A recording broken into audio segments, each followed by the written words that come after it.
Hi, my name is Mike Elliott. I'm running for House District 13. I'm not a true politician, but I am a statesman that wants to serve the people of Walker County, you, the people. Also, I made a commitment at the beginning of this campaign that I was going to be committed and that I was going to run on my merits, not on the faults of other people. I am true to my word that I am going to serve you as the representative for House District 13. You can trust that, you can believe that, you can take it to the bank, because I am going to serve you, the people of Walker County. So on May the 19th, when it comes to vote for Mike Elliott for House District 13. Thank you, and may God bless you. Welcome back to Coffee Time. Get you another cup of coffee. Enjoy the rest of the program. It's Thursday morning. My special guest is Mr. Danny Cain, Walker County Extension Systems. Great to be here this morning. How's everything at your office? Everything's going great. Just staying really busy, and I'm going to tell you what you did for us. I'm going to thank you for that rain you brought into our area. I tell you, we sure needed it. If we needed anything around here, we needed some rain. And we got a little bit more coming up this hopefully weekend. We'll get some more coming in a little bit, because we were we were in a drought stage. We were really starting to get into a pretty significant type drought event. And probably for the time of the year, generally early spring is a very wet part of the year for us, and it's really one of the driest early springs that I remember in many years. Now, don't our farmers have an early cutting of hay about right now? Or?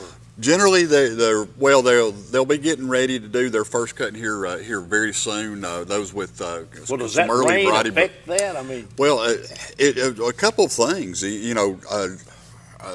Number one, in a normal year, when we're getting normal rainfalls in that April, early May, we a lot of times even have a hard time even getting enough dry weather to cure hay out once you get it cut. Yeah.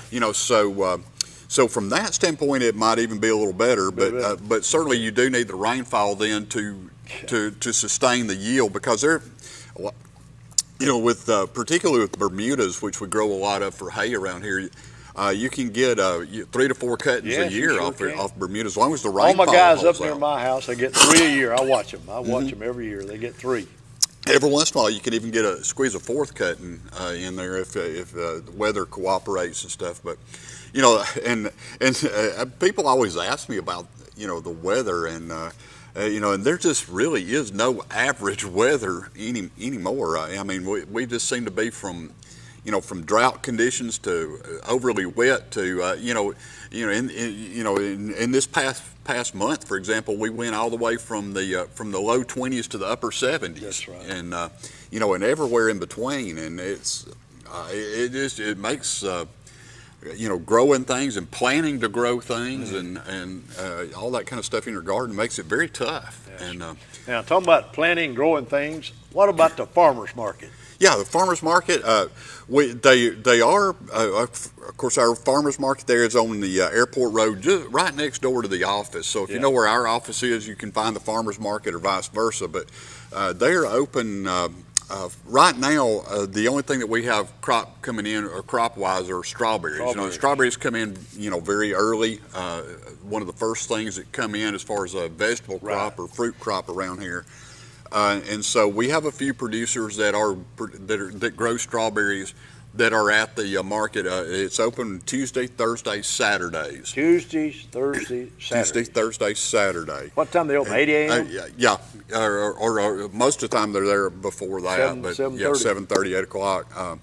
And there's no set amount of time. They're just there till they sell out. But for most of the general vegetable production, all those potatoes and squash and beans and peas and tomatoes and okra and all that kind of good stuff, generally they start opening regular like that for most of the producers around the usually mid to late May. Depends on how things come in. But for right now, really strawberries is what we have. But I took a sneak.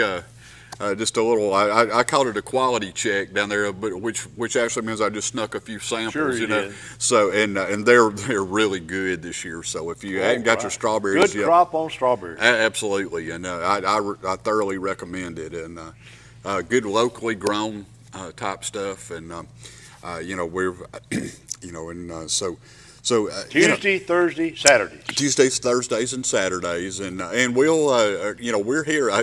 We were talking off camera. It's hard to believe we're here at the first part of May already, and so it won't be long before we're open for a lot of those other kind of vegetables. 15, 20 days, they'll be up and especially now that a lot of the commercial vegetable growers are growing on black plastic, which allows them to get a crop in a little bit earlier than normal.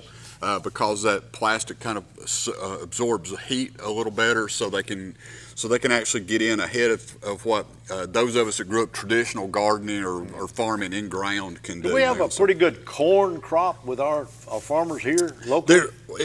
Well, we vary. Corn around here is used kind of as a rotational crop. We don't have a lot of like dedicated just corn. What you would call row crop land. Okay, but a lot of it is what used to be pasture land that we're doing no-till. No-till is the way most of our commercial farmers are going now, and they'll rotate in there what used to be pasture side. They'll grow corn or they'll grow soybeans. We grow both of those around here. Not a lot of sweet corn that's grown as a vegetable crop here, but a lot of field corn that's harvested combine wise or grown as a no-till crop.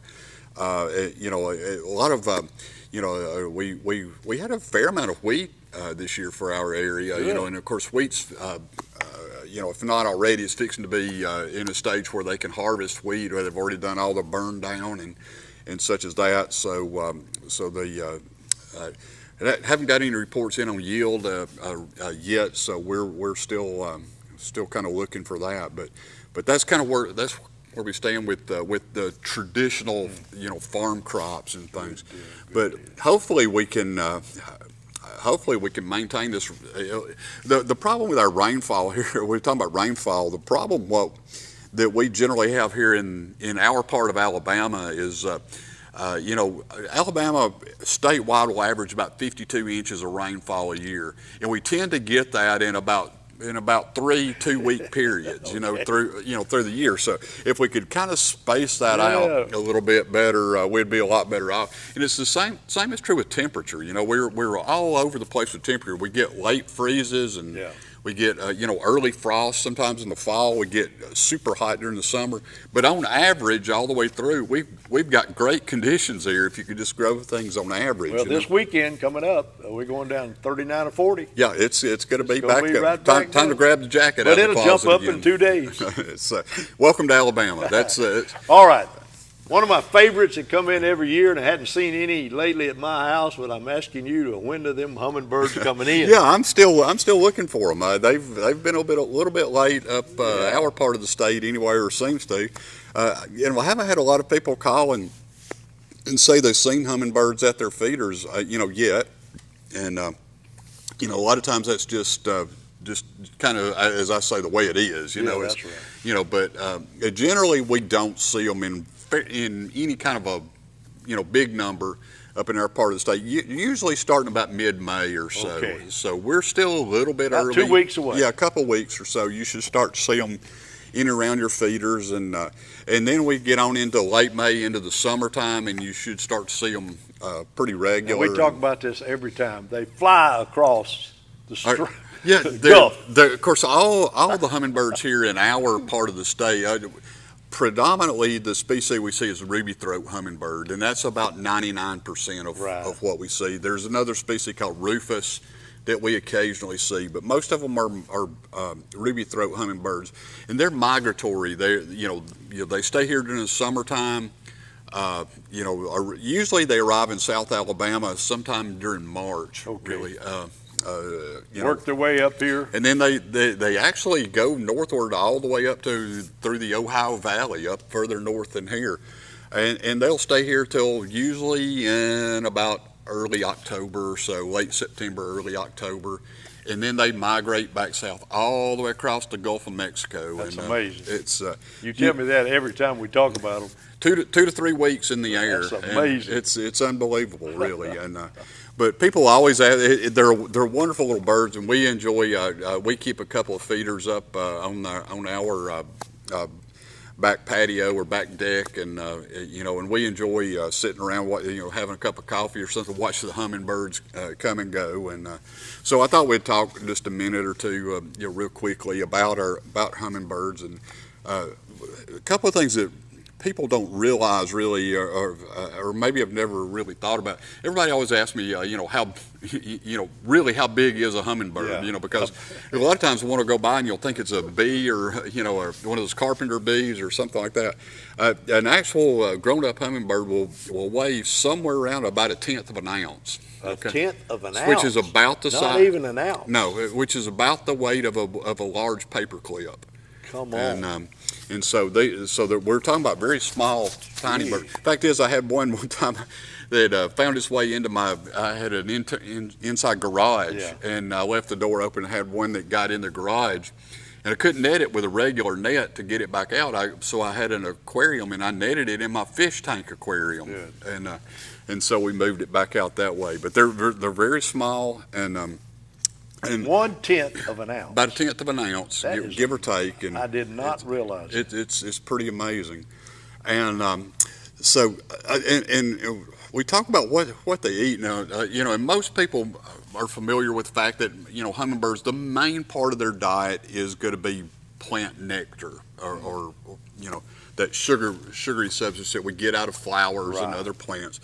But they also have to have a small amount of protein, and they are actually tiny insect eaters. And so the insects that they eat are not, not those large, grasshoppers and things like that we see. They would be more what we would call gnats, around here is about what they would, so very tiny thing, but they do have to have a little bit of protein in with that. So, in keeping mindful of that, if you want to attract hummingbirds, we need to be very careful with, with making insecticide applications, because sometimes we almost tend to do such a good job with insect control, and pest control and things like that, that we tend to forget that we're eliminating the food source for some of the animals that we're trying to attract, and so there's always that balancing act. Yes. If you've got if you're trying to grow a garden or flowers or a crop or whatever, and you're getting insect damage, there's a balancing act between controlling those insects so you can produce a crop versus taking care of the food source for some of these animals that we like to watch. So and we get questions both ways. How do you get rid of the insects, and what do we do to? So when I hang that light on my back porch that attracts insects and kills them, I may be costing somebody a meal. That's exactly right. And along those same lines, our bluebirds that we like to attract here. I love my bluebirds. Redbirds, I love them. Bluebirds are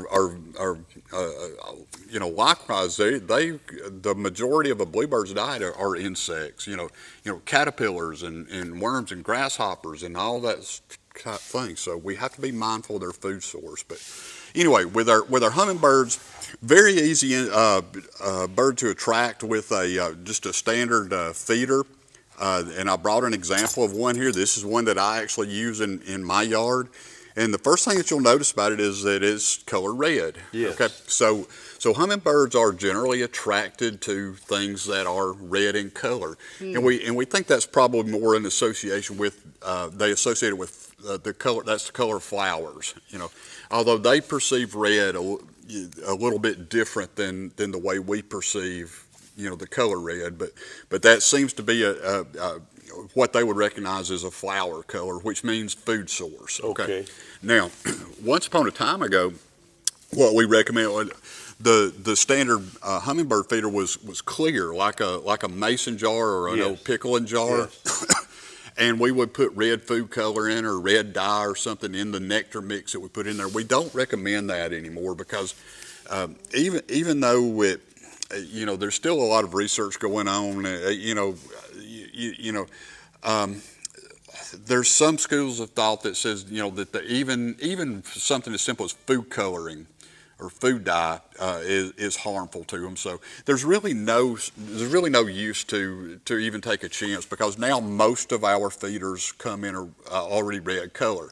So if you have red on your feeder, you don't need red in the nectar mix. So there's just no use to take a chance. So Now, then the next question becomes, do I make my own, or you can also buy prepackaged nectar. You can also buy powdered that you mix with water yourself and make your nectar solution.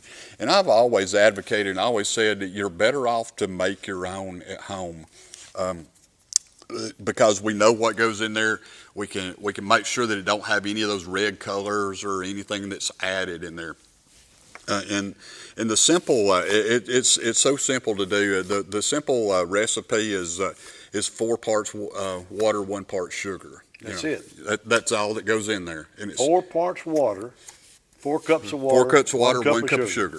And so it's just as easy as that. And you can eat, and usually what I do is I'll make a fairly, especially when they get to moving pretty regular, or we start to see them in larger numbers, I'll make extra nectar, and you can store that actually in the refrigerator for use later. It just saves you from having to make it so often. Make sure that you clean your feeders out, especially as we get on into the summertime, because most everybody is aware when you get sunshine and warm temperatures in a sugar solution, that is a perfect recipe for mold and things like that. And it actually ferments in there, and it goes bad very quickly. So when we get on into June, July, August, and everybody knows what the temperatures are around here during those months, I'll usually change my hummingbird feeder, whether they drink it all or not, at least every other day. So you have to do it very often.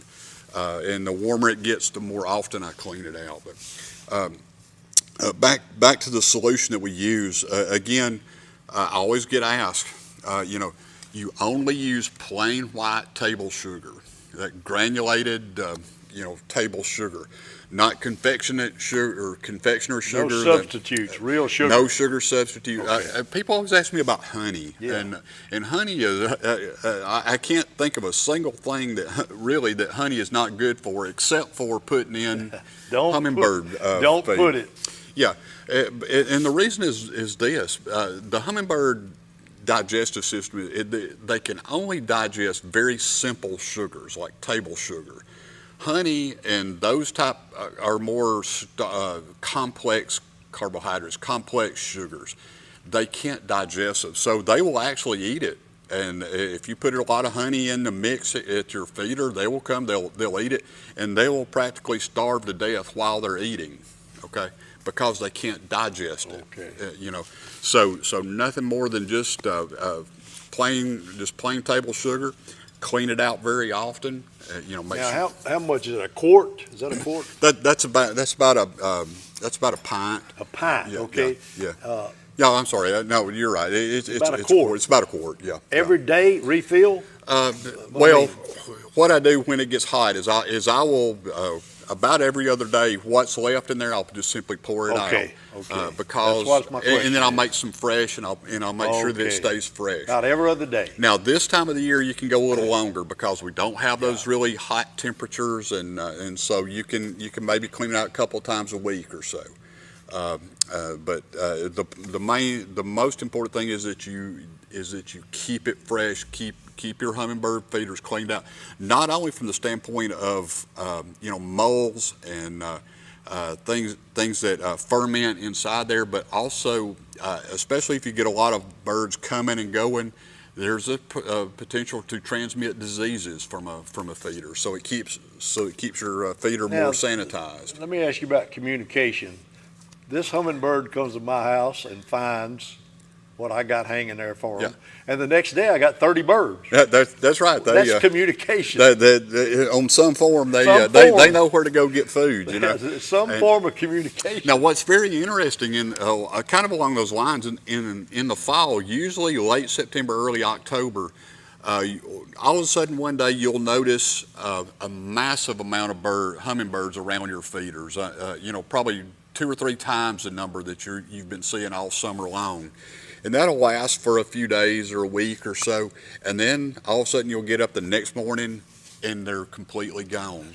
They're headed to the gut. So what happens during that time of the year is they realize, we're going to have to be in air for 2 to 3 weeks. Now take that wrap yourself around that thought for a minute. Right. We're up in the air for a couple weeks. And so what they're doing is they're stocking up energy reserve and storing it as fat for that trip across the Gulf. And then, another question I always get is, do you leave your hummingbird feeders up when it gets fall, or do you take them down? Because there's a very commonly spread misconception out there that if you leave hummingbird feeders up, that you're going to interrupt that instinct to migrate, and you're going to hold them here longer than they need to be. And there's just no truth to that. There's the instinct to migrate is exactly that. It's instinctual. It's something that they will do regardless. When it's time for them to go, they will go. So keep your feeders up as long as they will use them, because even after the main group of them starts to leave and migrate south, keep in mind now, they're like we talked about earlier, they are going to spread in Alabama all the way up really to the Ohio Valley areas. And so you do have these stragglers coming along that's going to need, a recharge, or going to need some food. So leave those things up as long as they'll use them. You got lots of material on hummingbirds at your We office. do. We've got some great publications. You can go to the website at www.aces, that's ACES.edu. And if you'll type in there's a little search block there. If you'll type in hummingbirds, you'll get all kind of information on hummingbirds, how to make the nectar and how to use the feeders and all that kind of stuff. Danny, thanks so much for coming in today. Thank you for having us. I appreciate it. We're going to take a break. Don't leave us. We'll be right back with more Coffee Time.